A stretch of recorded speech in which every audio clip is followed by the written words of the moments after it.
Margaret Williams, 68, was going through her usual morning routine. Her home in a quiet suburban neighborhood of Boston was basking in the warm glow of the morning sun. She sat by the window, sipping coffee from her favorite porcelain cup, gazing at the flowers blooming in her garden. "The morning glories that Amy loved are blooming beautifully again this year," Margaret murmured softly. Memories of her granddaughter Amy flitted through her mind. The tragedy from 5 years ago had left a deep wound in her heart. After finishing her breakfast, Margaret settled onto the sofa in the living room. She turned on the television, and her usual morning show was on. "Looks like it'll be another peaceful day," she thought. But her tranquil daily life was suddenly interrupted by the sound of the doorbell. "Yes, who is it?" Margaret opened the door to find 2 police officers standing there. "Good morning, are you Margaret Williams?" the older officer asked in a gentle tone. "Yes, I am." "Has something happened?" Anxiety seeped into Margaret's voice. "We've come to talk to you about something. May we come in?"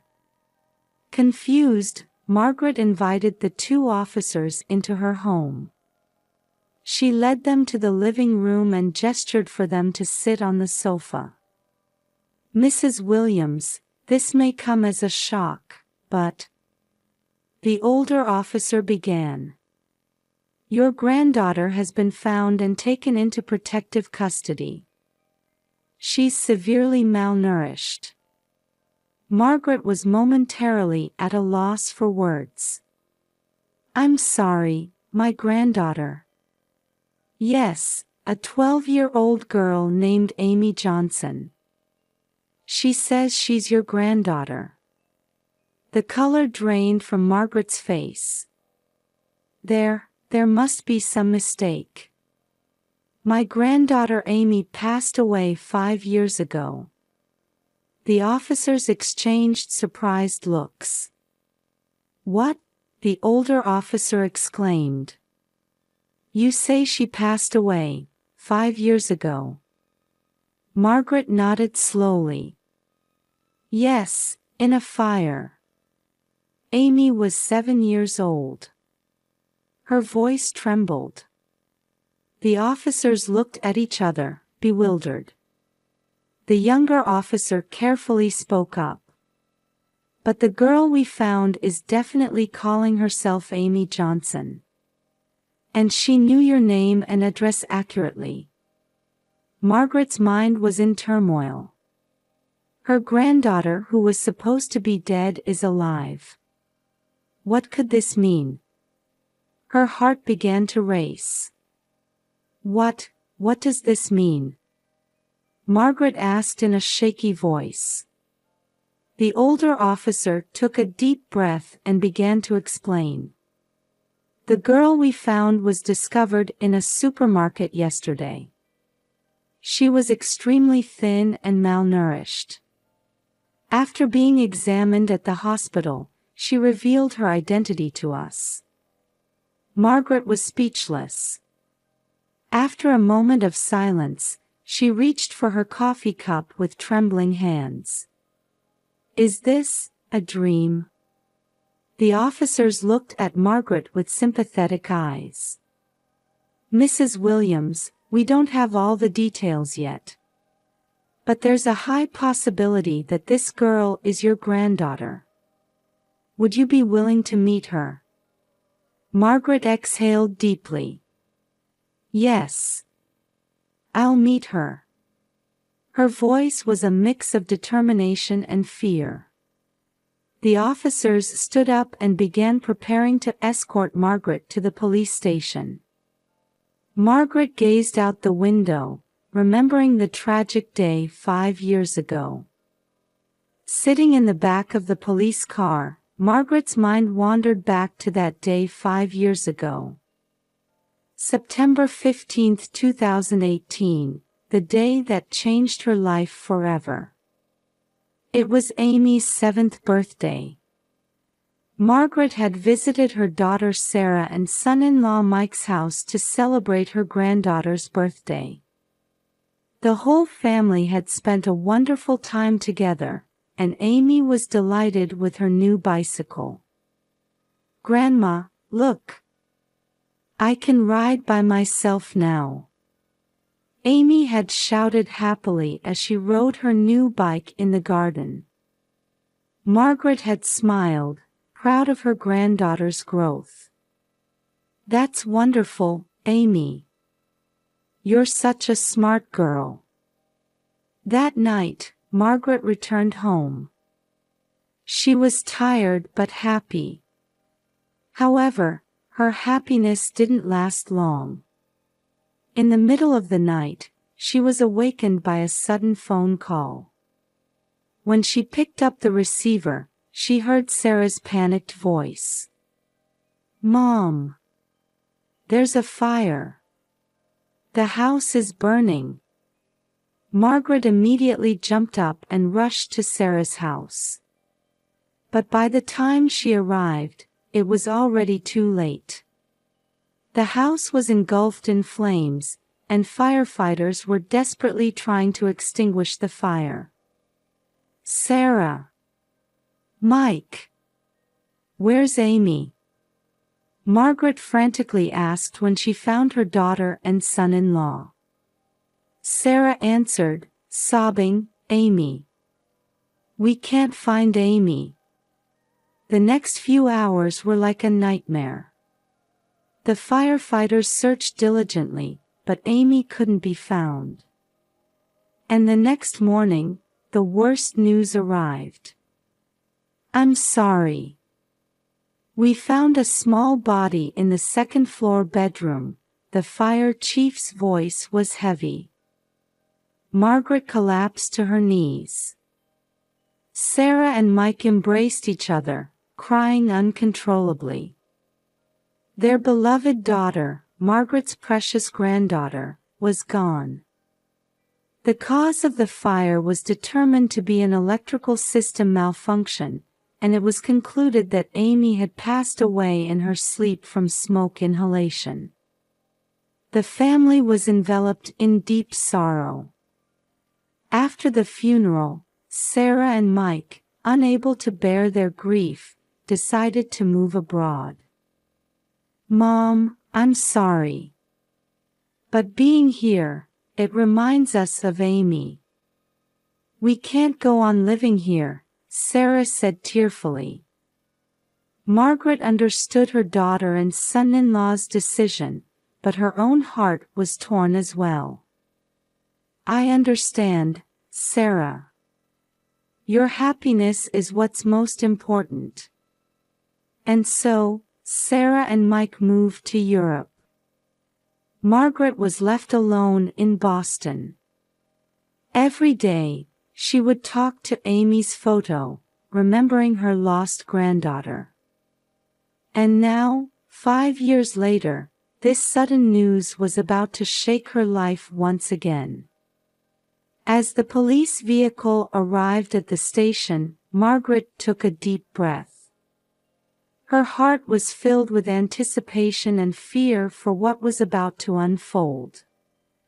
Upon arriving at the police station, Margaret could feel her heart pounding fiercely. The older officer guided her to a small room. "Mrs. Williams, the girl is in this room."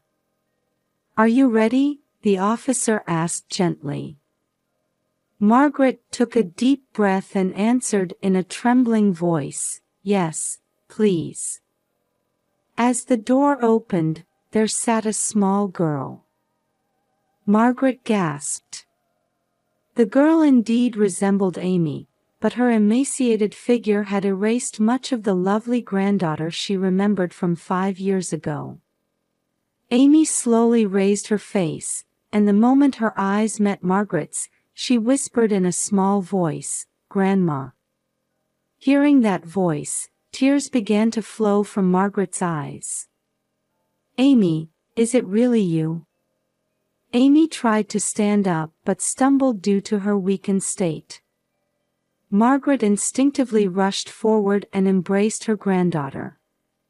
"Grandma, I missed you." Amy clung to Margaret with her small arms. As Margaret held her granddaughter, she felt a pain in her chest at Amy's emaciated condition. Amy's bony shoulders, too thin arms, and painfully protruding ribs. Her hair had lost its luster, and her complexion was poor. "Amy, to think you were alive all this time. We thought you had passed away," Margaret spoke tearfully. Amy nodded slightly. "I was scared, but I always remembered you, Grandma." Margaret was overwhelmed with complex emotions. Joy and relief, along with anger and sadness imagining Amy's suffering over the past 5 years. Her heart felt like it was being torn apart by joy and pain. "Amy, it's okay now. Grandma's here." Margaret gently rubbed her granddaughter's back. An officer quietly entered the room. "Mrs. Williams, the medical team has arrived. We'd like to check Amy's health condition, if that's all right." Margaret hesitated but understood that Amy's health was the top priority. "I understand. Amy, it's okay. Grandma will be right here." While the medical team began examining Amy, Margaret received an explanation of the situation from the officer. Amy was in a state of severe malnutrition, and there were concerns about psychological trauma from long-term confinement. After the examination, the doctor approached Margaret. "Mrs. Williams, your granddaughter's condition is stable, but she'll need long-term hospitalization. Along with physical recovery, psychological care will also be crucial." Margaret nodded. "I understand. I'll do anything for Amy." That night, Margaret stayed in Amy's hospital room. She held her granddaughter's small hand tightly, quietly shedding tears. Various emotions, joy and sorrow, relief and anger, raced through her mind. "Amy, I'll never let you go again. Grandma will always protect you," Margaret gently spoke to the sleeping Amy. And in her heart, a determination to walk this new path with Amy began to grow. The road ahead would surely not be smooth, but with Amy by her side, she resolved to face forward and move on. The next day, Margaret found herself in a police interrogation room, listening to Amy's testimony. A psychological counselor was present, carefully proceeding with the conversation while considering Amy's mental state. Amy began speaking in a small voice. "That day, I woke up because of the smoke. I was scared and screamed, but no one came. Fear was visible in her eyes. Then, a strange man came in through the window and said, 'I'll help you.' But..." Amy's words faltered. Margaret gently squeezed her granddaughter's hand, encouraging her, "It's okay, Amy. Take your time." Amy took a deep breath and continued. "That man took me out, but he didn't let me go home. I was locked in a dark room." According to her testimony, the kidnapper, Robert Harrison, 60, had kept Amy confined in an old warehouse in the suburbs. Amy was given minimal food and her outings were strictly limited. Uncle Robert would sometimes say with a scary face, "Stay here until your grandma hands over the treasure," Amy recounted in a trembling voice. The police officer carefully asked, "Amy, did this Robert seem to know your grandma well? Amy nodded.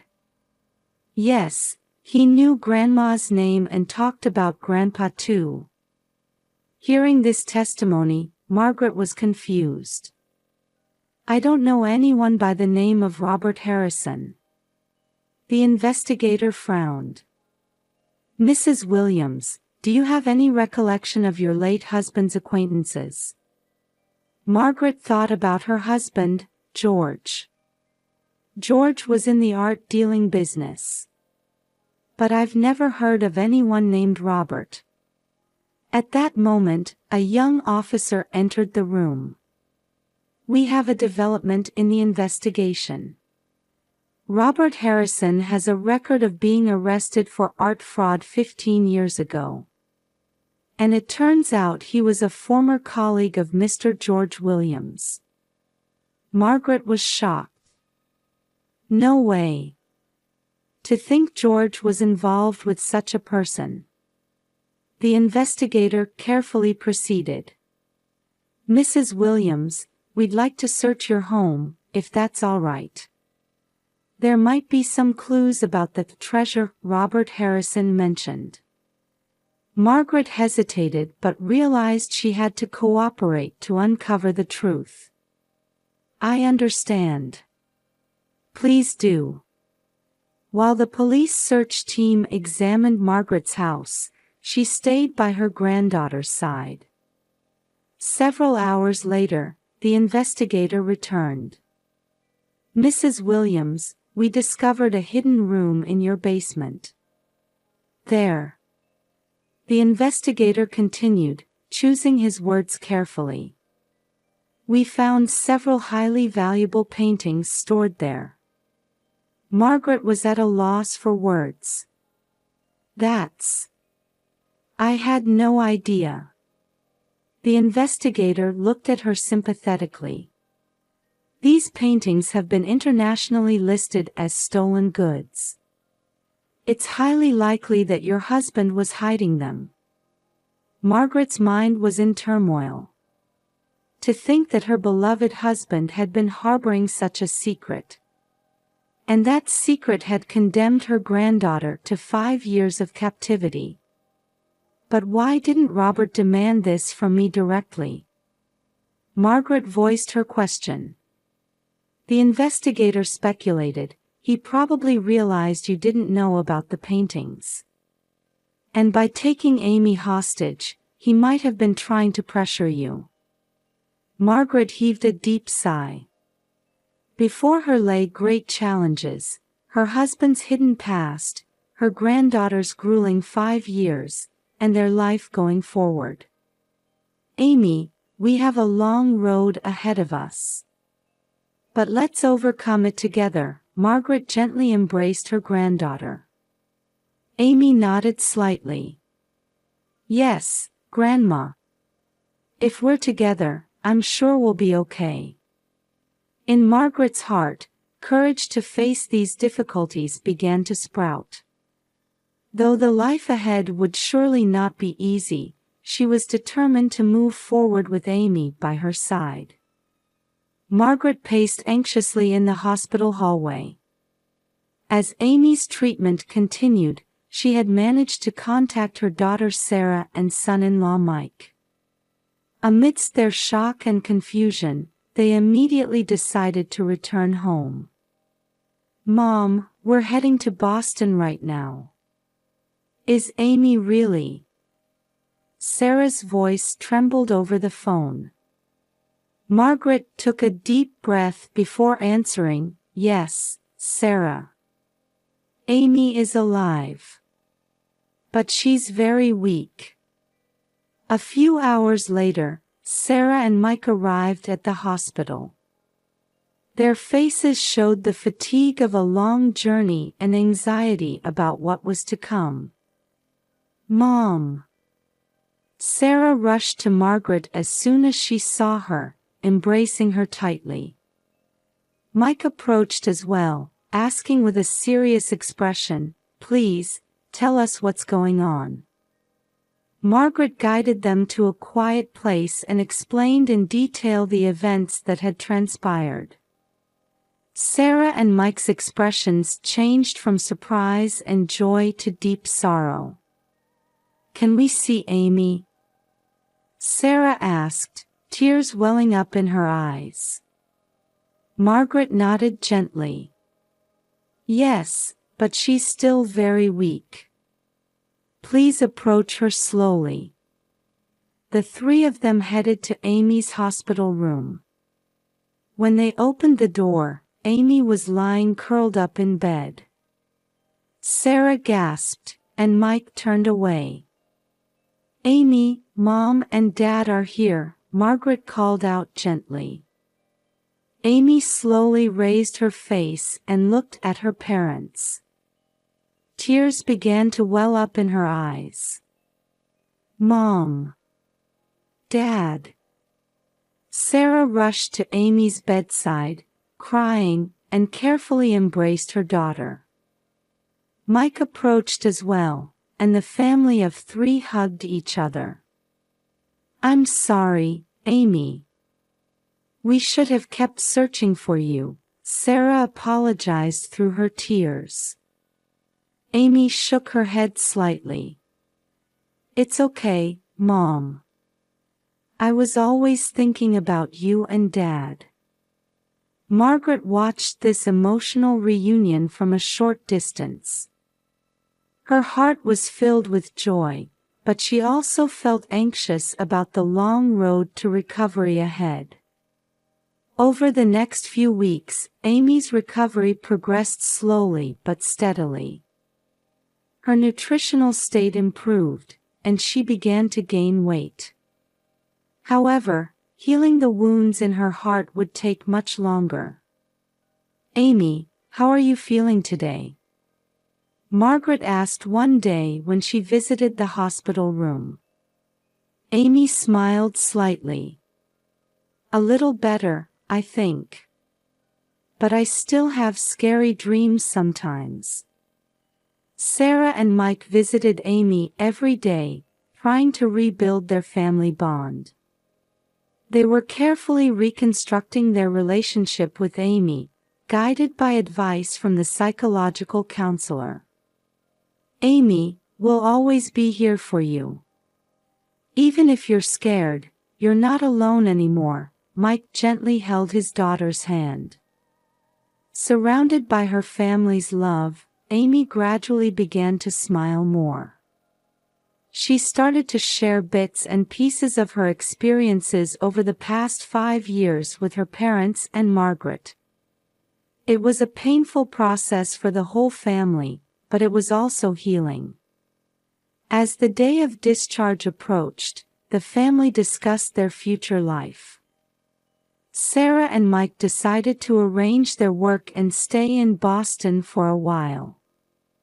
"Amy's recovery is our top priority," Sarah said with determination. "Let's overcome this difficulty as a family." Margaret was grateful for her daughter and son-in-law's decision and saw hope for Amy's future. She felt that the family bond was growing stronger through this trial. About a month after Amy's discovery, Robert Harrison's trial began. Margaret, Sarah, Mike, and Amy, who had been allowed to attend with her doctor's approval, were present in the courtroom. The prosecution presented a wealth of evidence, including Robert's criminal history, Amy's testimony, and the discovered paintings.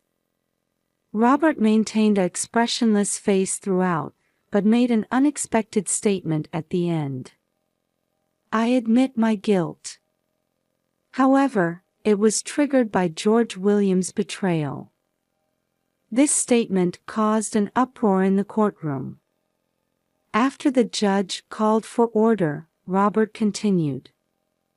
"George and I were making significant profits from art deals. But suddenly, he hid everything and betrayed me. I was just trying to get back my share." Margaret was hit with complex emotions as she learned of this unknown side of her husband. However, she couldn't justify Robert's actions. The trial continued for several weeks, and ultimately, Robert was sentenced to a long prison term. After the trial, the family was trying to start a new life. Amy was gradually adapting to daily life, although she still occasionally suffered from panic attacks. "It's okay, Amy. Take deep breaths," Sarah gently embraced her daughter. "We're here with you." Margaret was also fully supporting her granddaughter's recovery. She went for walks with Amy every day, cooked together, and read books with her. "Grandma, I feel like I'm getting a little stronger, bit by bit," Amy told Margaret one day. Margaret hugged her granddaughter and said, "That's right, Amy. You're such a strong girl." The family also had to face the past of the late George. While disappointed in her husband's actions, Margaret tried not to forget his good sides as well. "Was Dad a bad person?" When Amy asked this, Margaret answered carefully. "People are complex, Amy. Grandpa made mistakes, but he still loved our family. What's important is that we learn from his mistakes and become better people." As time passed, the family bond deepened. Amy gradually started going to school and made new friends. Sarah and Mike slowly resumed their work while cherishing their time with their daughter. Margaret was proud of her family for overcoming this ordeal.